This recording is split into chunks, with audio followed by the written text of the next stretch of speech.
What's up, guys? Kaufman is Alive YouTube channel. I look at comic books new and old. Today I'm looking at kind of an old comic book. This is from a few years back. Donny Cates and Ryan Ottley doing the Hulk #1. I got the Ryan Ottley variant cover here. It's not the main cover, but it's still done by the interior artist, so that's pretty cool. And Ryan Ottley also designed this Hulk cover, so it's unique to this series here. And I really like this logo design, like how the Hulk title's all breaking away here. It's really cool, and this does show us what's going to be happening in the issue here, this cover.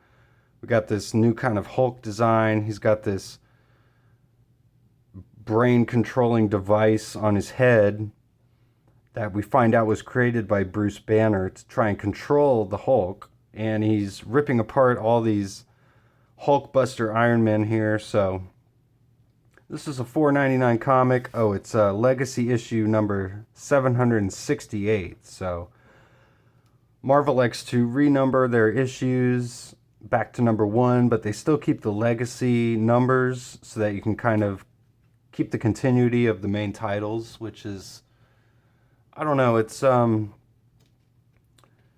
kind of a, I have a love-hate relationship with that practice. I wish they'd just keep the legacy numbers going, but I understand why they have new #1 issues. You get a new creative team on it, put a #1 on it, and try to sell some books, so I kind of understand that practice.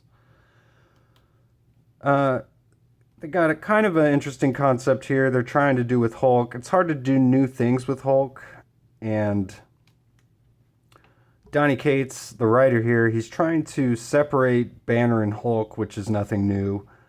But I think the twist he's trying to put on it here is that Banner is kind of the heel, while Hulk is more like this childlike character just being controlled by this completely demented Bruce Banner, who's just been driven past insanity here.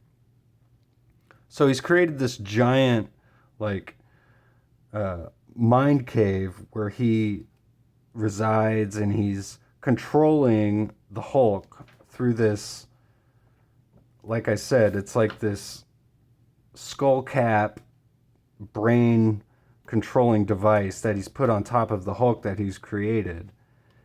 And at the same time, he's having these, like, hallucinations about Betty, trying to, tell him what he's doing is wrong.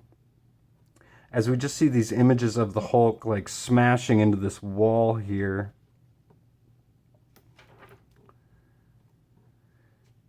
And we see kind of his mantra spoken throughout this whole series. These waves do not crash on me, they break on me, because I am strong. So it's really just Banner trying to hold himself together. So then we get a lot of the heroes here. They're regrouping about what's going on with Bruce. Something happened in El Paso. They keep repeating over and over again. It's like kind of similar to what Zeb Wells was doing in The Amazing Spider-Man at the beginning of that series, where Spider-Man did something and we don't know what he did. Bruce and Hulk did something. We're not quite sure what he did at this point. And Ryan Ottley, he was the artist on Invincible. He's done work on Walking Dead and Amazing Spider-Man as well. I was really psyched to hear about the Donny Cates Ryan Ottley collaboration here on this book. I had spent, a few years away from comic books, and when I got back into them, I really felt like Ottley was one of those artists who immediately stood out to me as, like, one of the new artists. He definitely has his own style that he, is not afraid to shy away from. And in that sense, he reminds me a lot of the early Image comic book artists like Liefeld and Jim Lee, Eric Larson, Todd McFarlane, how they all just had their own style. They really stuck to it and, reveled in their style. And I really feel like that with Ottley here. He does a great job of just rendering his faces. He's got very unique expressions on all the characters, showing, despair or distress or happiness or complete insanity. And he's really good at displaying that. And lots of weird shapes and designs. He loves drawing too.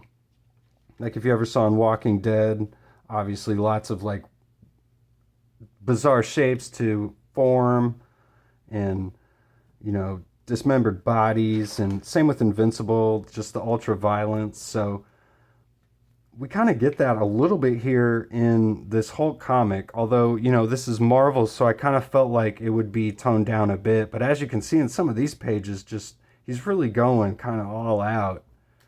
And it's some really, really fun pages. This is a really fun book. So he's fighting the Hulkbuster Iron Man here. Again, just some really awesome pages. And he starts ripping apart the armor. And there's multiple Iron Man machines here. And he realizes he's ripping up the ones that don't have Tony Stark in it. And Tony kind of says, "How are you doing this, Bruce? How did you know I wasn't in that suit?"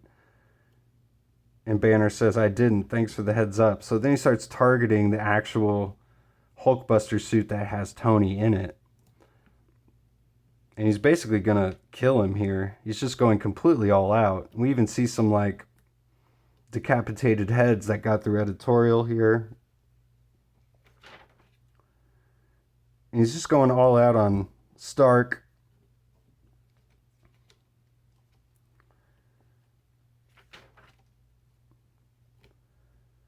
And then we see what Hulk is actually here for, or what Banner is here for, I should say. It's this Project Arc, which this ties out of the King in Black, where Iron Man actually took over a Celestial and created an Iron Man suit for it. And so now, post King in Black, he's actually still trying to work and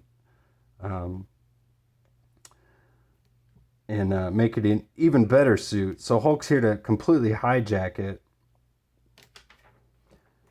But actually, there's a wormhole in the middle of this giant suit. That's what Hulk's here for. So he goes through this wormhole, which is Bruce's ultimate goal. We see this totally demented Bruce Banner face as well. So Hulk just like goes into this wormhole through this time stream. He threatens Stark, basically saying, "You're dealing with me, and I promise you have no plan for me. Because I'm not controlled by rage anymore. I'm fueled by it." And the final page here, I want to explain what's kind of going on. I'll have to go back through some of the pages. There's this giant door that the Hulk's behind that he's trying to break through.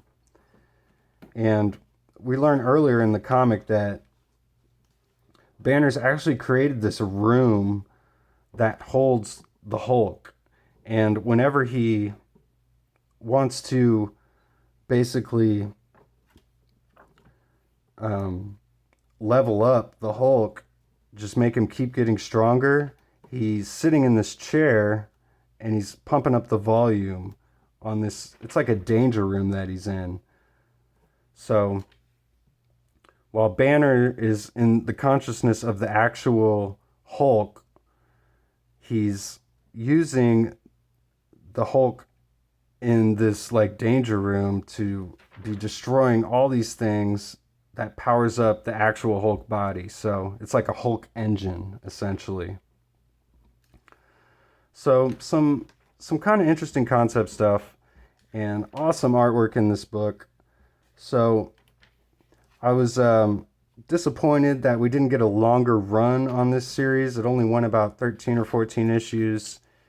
And I ended up picking up every single issue of this, and Ryan Ottley ended up finishing up the series, writing it and drawing it, and it was some of his first issues doing both. So those are pretty cool. I'll end up looking at those later, and I do post every day. I got daily comic book reviews, so please subscribe if you haven't yet, and I'll see you on the next one.